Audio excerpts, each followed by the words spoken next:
கிறிஸ்துவர்களே, ஆண்டவராகிய இயேசு கிறிஸ்துவின் நாமத்தினாலே உங்களுக்கு அன்பின் தோத்திரங்களை தெரிவித்துக் கொள்கிறோம். மீண்டுமாக நாம் ஒருவரை சந்திக்க கடவுள் தனது வாய்ப்புக்காக கடவுளுக்கு நான் நன்றி செலுத்துகிறேன். வீட்டிலே முடங்கி இருந்தாலும் இந்த பரிசுத்த நாளிலே நாம் அனைவருமாக இருந்த இடங்களில் இருந்து ஆண்டவரை தொழுவதற்கு, ஆண்டவரை ஆராதிப்பதற்கு, ஆண்டவருடைய திருவார்த்தைகளை தியானிப்பதற்கு, ஆண்டவருக்காக அர்ப்பணிப்பதற்கு ஆண்டவர் அருமையான வாய்ப்பை தந்திருக்கிறார். இந்த வாய்ப்பை பயன்படுத்திக் கொள்வோம். ஆண்டவர் சாட்சியாக வாழ்வதற்கு நம்ம ஏற்றெடுப்போம். ஆண்டவர் தாதனை ஆசீர்வதிப்பாராக. ஜெபம் செய்வோம். எங்களை நேசிக்கிற அன்பின் ஆண்டவரே, நேற்றும் மீண்டும் மாறாத எங்கள் அன்பின் பரமதகப்பனே, எங்களை பெற்றவராகிய எங்கள் அன்பின் கடவுளே, நீ தந்த அருமையான அந்த நாளுக்காக நான் நன்றி செலுத்துகிறோம். கடந்த வாரங்கள் முழுவதுமாக கிருபையினாலே நாங்கள் சுகத்தோடு பலத்தோடு நாங்கள் வாழ்ந்து எங்களை தந்த கடமைகளை நிறைவேற்றி ஆண்டவரே நாங்களும் எங்களுடைய வீட்டாரும் ஆண்டவரை சேவைகின்ற மக்களாக வாழ்வதற்கு நீ தந்த கிருபைகளுக்கு நன்றி செலுத்துகிறோம். நீ விட்டு சென்ற இடத்திலிருந்து உம்முடைய திருப்பணியை எடுத்துச் செல்வதற்கு ஆண்டவரை நாங்களும் உம்முடைய கருவிகள் என்பதை எங்களுக்கு கற்றுக் கொடுத்திருக்கிறேன், எங்களுக்கு வலியுறுத்திருக்கிறேன். சுவாமி, உங்களுடைய அடிச்சொட்டை பின்பற்றி இதுவரைக்கும் நடந்து வந்திருக்கிறோம். இன்னும் முன்னேறி செல்வதற்கு வேண்டிய ஆற்றலை எங்களுக்கு தாரும்.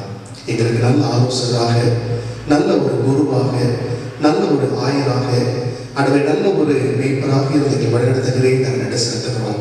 உங்களுடைய மேய்ச்சலுக்குள்ளாக நாங்கள் வாழவும், நீ தருகின்ற அன்பை நாங்கள் பெற்றுக்கொள்ளவும், நீ காட்டுகின்ற எச்சரிப்பை நாங்கள் உணர்ந்து கொள்ளவும், இன்னும் அதிகமாக உமக்காக நாங்கள் திருப்பணியாளராக நாங்கள் வாழ எங்களை வழிநடத்த விடமாக ஜெபிக்கிறோம்.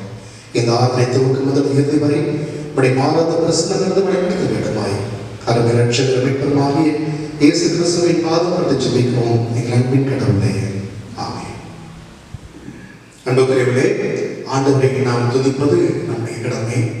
நம்மை படைத்து, நம்மை பாதுகாத்து, நம்மை பராமரித்து, நம்மை வழுவாமல் நம்மை தொடர்ந்து அப்படி பாதையிலே நடத்தி செல்கிற ஆண்டவரை நாம் துதிப்போம், நாம் ஸ்தோத்திரிப்போம். நம்ம தெரிந்த பாடல், ஸ்தோத்திரம் துதி பாத்திரா உம்மை இன்றும் என்றும் துதித்திடுவேன். காத்திரே என்னை கருத்தாக, வழுவாமல் என்னை உமக்காக எடுத்தீர், என்னை உமக்காக கொடுத்தீர், உம்மையும் எனக்காக. ஸ்தோத்திரம் துதி பாத்திரா உம்மை இன்றும் என்றும் துதித்திடுவேன்.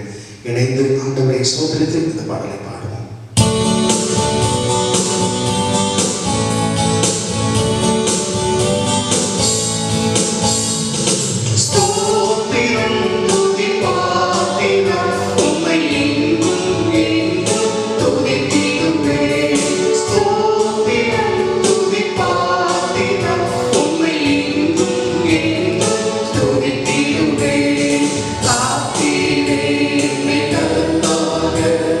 Bye.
தமது பரிசுத்த ஆலயத்தில் இருக்கிறார். பூமியெல்லாம் அவர் முன்பாக மௌனமாய் இருக்க கடவுது. மகிமையும் மகத்துவமும் அவர் சமூகத்தில் உண்டு, வல்லமையும் தேஜஸும் அவர் பரிசுத்த ஸ்தலத்தில் உண்டு. நான் உமது மிகுந்த கிருபையினால் உமது ஆலயம் சென்று உமது சமூகத்திற்கு நேராய் பயபக்தியோடு பணிவேன். கர்த்தரின் வெளிச்சம் என் ரட்சிப்பு, யாருக்கு பயப்படுவேன்? கர்த்தர் என் ஜீவனுக்கு அரணானவர், யாருக்கு அஞ்சுவேன்? நமது பாவங்களுக்கு தக்கபடி அவர் நமக்கு செய்யவில்லை, நமது அக்கிரமங்களுக்கு தக்கபடி அவர் நமக்கு சரி கட்டவும். பூமிக்கு வானம் எவ்வளவு உயரமோ அவருக்கு பயப்படுவதையும் அவ்வளவு பெரியது. கர்த்தர் எனக்கு செய்த எல்லா உபகாரங்களுக்காகவும் அவருக்கு எண்ணத்தை செலுத்துவேன்.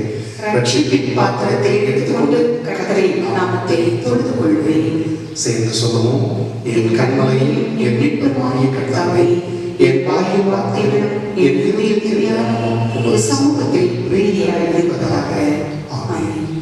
கண்களை மூடி எல்லா நாடுகளிடத்திலே நம்முடைய பாவங்கள் பிள்ளைகள் எல்லாவற்றையும் மனத்தாழ்மையோடு நாம் அறிக்கை செய்வோம்.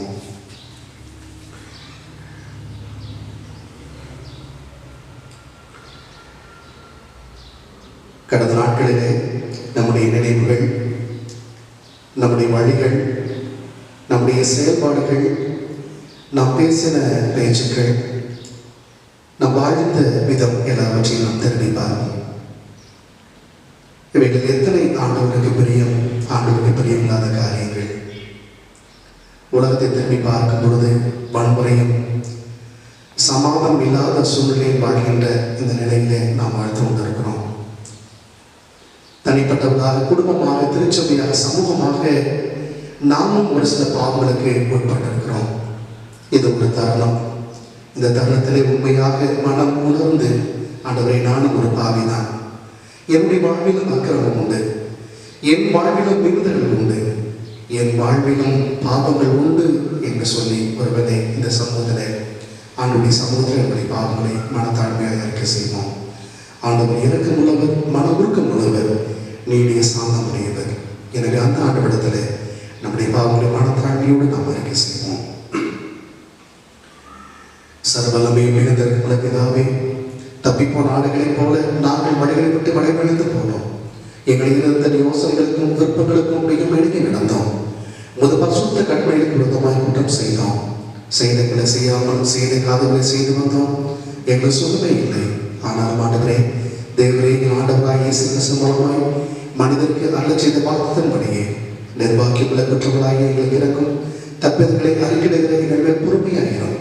பாவத்தை நிமித்தம் துக்கப்படுகிற எங்களை சீர்படுத்தும் மிகவும் உள்ள பிதாவே, உடைய பரிசுத்த பயன்படாதபடி நாங்கள் நிதி பக்தி நீதியும் தெளிந்த புத்தியும் உள்ளவாய் நடந்து வர இயேசு கிறிஸ்துவிடம் எங்களுக்கு கிருபை செய்தருளும். ஆமென். சர்வலமே மிகுந்த ஆண்டவர் மன்னிப்பை பாவ நிகழ்த்தி நமக்கு கேட்டருளி வாழ்க்கையை செயல்படுத்துவதற்கான காலத்தை தமது பரிசுத்தாவின் கிருபையும் தேற்றுதலையும் தந்தவாறாக. ஆமென். அவனுடைய திருவார்த்தைகளை நாம் தியானிப்போம். ஆண்டவரும் இரட்சகருமாகிய இயேசு கிறிஸ்துவின் இனிய நாமத்தினாலே உங்கள் அனைவருக்கும் மீண்டுமாக அன்பின் தோத்திரங்களை தெரிவித்துக் கொள்கிறோம். இந்த நாளிலும் கூட உங்களை சந்திப்பதிலே மிகுந்த மகிழ்ச்சி அடைகிறோம். ஒரு சீடர் தன்னுடைய குருவிடம் எவ்வாறு நான் நல்ல ஒரு சீடராக இருக்க முடியும் என்று சொல்லி கேட்டாராம். அதற்கு அந்த குரு 3 கண்ணாடி டம்ளர்களை எடுத்து வா என்று சொல்லி கூறினார். 3 கண்ணாடி டம்ளரை எடுத்து வந்தார். முதல் டம்ளரிலே மணலை போட சொன்னார். அந்த சீடர் அவ்வாறு செய்தார். 2வது கண்ணாடி டம்ளரிலே களிமண்ணை போட சொன்னார். அந்த சீடர் அவ்வாறு செய்தார். 3வது கண்ணாடி டம்ளரிலே சர்க்கரையை போட சொன்னார். அந்த சீடரும் அவ்வாறு செய்தார். 3 டம்ளர்களிலும் தண்ணீரால் நிரப்ப சொன்னார். சீடரும் நிரப்பினார். நன்றாக கலக்க சொன்னார். நன்றாக கலக்கினார். இதிலே எது உனக்கு பிடித்தது அல்லது எதை நீ விரும்புகிறாய் என்று சொல்லி சீடரை பார்த்து கேட்டாராம். அந்த சீடர் சர்க்கரையை போட்டு கலக்கின அந்த டம்ளரை காட்டி அதை நான் விரும்புகிறேன் என்று சொல்லி கூறினாராம். ஏன் என்று கேட்டபொழுது மீதி 2ம் அழுக்காக இருக்கிறது, இது சுத்தமான சுவையாக இருக்கிறது என்று சொல்லி கூறினாராம்.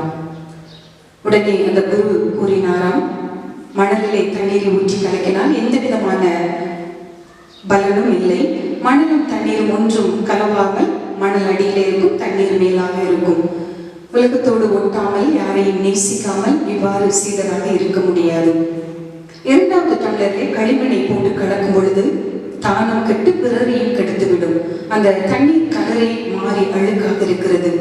தன்னையும் கெடுத்து பிறரையும் கெடுக்கிற மக்கள் சீடராக இருக்க முடியாது. அந்த மூன்றாவது டம்ளரிலே சர்க்கரை கரைந்து எவ்வாறு சுவை கொடுக்கிறதோ அதே போல நீ கரைந்து உன்னை இழந்து பிறருக்கு சுவை கொடுக்க வேண்டும், அல்லது பிறருக்கு நீ ஆசீர்வாதமாக வாழ வேண்டும். இதுதான் சீடத்துவம் என்று சொல்லி கூறினாராம்.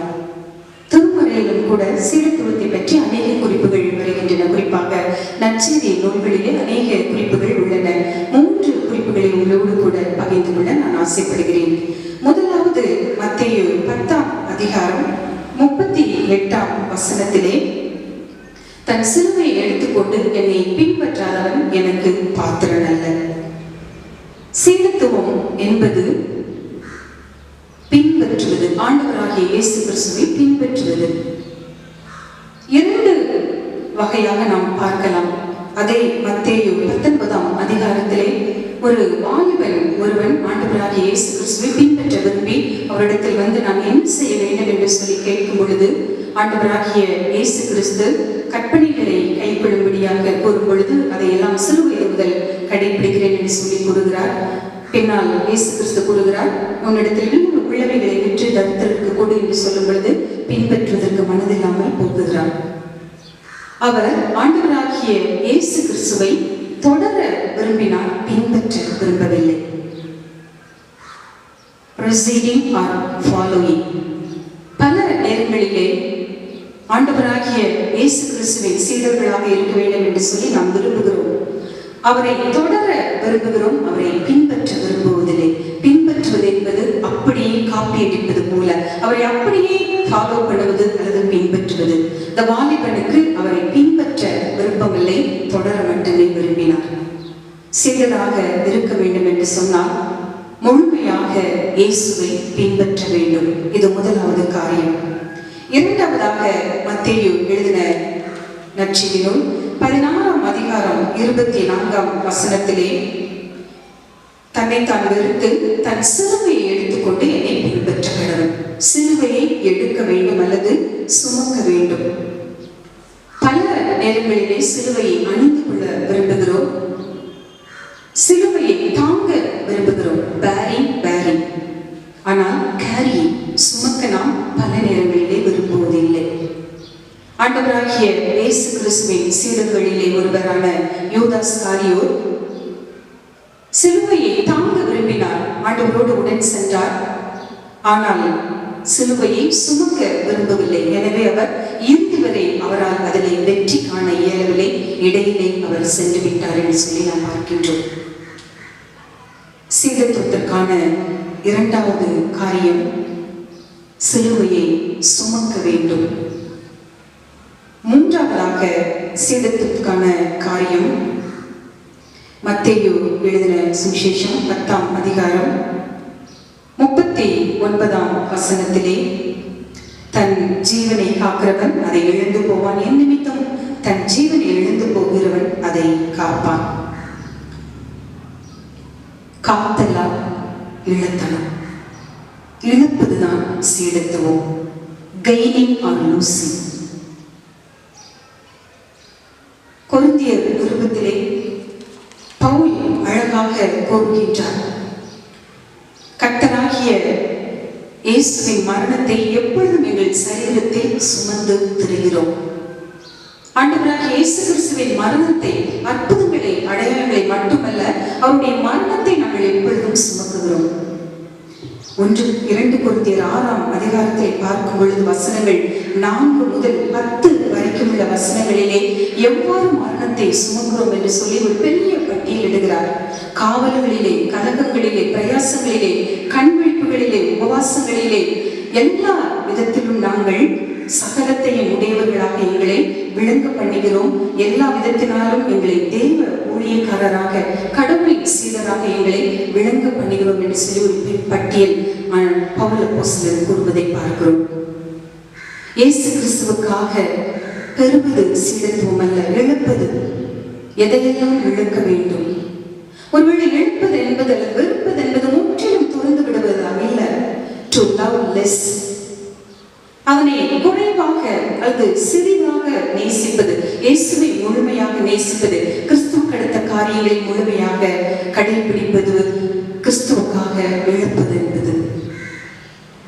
3 குறிப்புகள் சீடத்துவத்திற்காக நமக்கு கொடுக்கப்பட்டிருக்கின்றன. முதலாவது, அவரை பின்பற்ற வேண்டும். 2வது, சிலுவையை சுமக்க வேண்டும். 3வது, இழப்பதற்கு நம்மை ஒப்புக் கொடுக்க வேண்டும். இவ்வாறு செய்யும் பொழுது நாம் சுவை மிக்கவர்களாக, அந்த சர்க்கரை எவ்வாறு நீரில் கரைந்து பிறருக்கு சுவை கொடுக்கிறதோ அதே போல நாமும் கூட பிறருக்கு நாம் சுவை கொடுக்கின்ற மக்களாக, பிறருக்கு ஆசீர்வாதான மக்களாக, ஆண்டவராகிய இயேசு கிறிஸ்துவுக்கு உண்மை சீடராக நாம் விளங்க முடியும். இந்த காரியங்களை நம்முடைய வாழ்க்கையிலே நாம் கைக்கொள்வோம். நாம் சீடராகவும் பிறரை சீடராக மாற்றுவோம். ஆண்டவர் தாமே இந்த வசனங்களை ஆசீர்வதிப்பாராக. ஆமென்.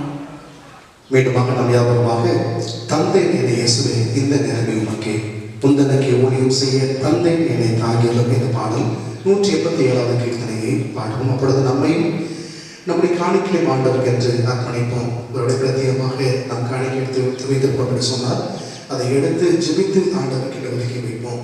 கடவுள் நாம் மையப்படுவதாக. நம் அனைவரும் 187வது பாடலுடைய தந்தை இயேசு என்ற பாடலுடைய 2 சரணங்களை நாம் பாடி நாம் நிறைவு செய்வோம்.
நேற்றும் மிக மாறாத நேசிக்கிறவர்கள் கடவுளே, இந்த அருமையான நாளுக்கு அன்றைய செலுத்துகிறோம்.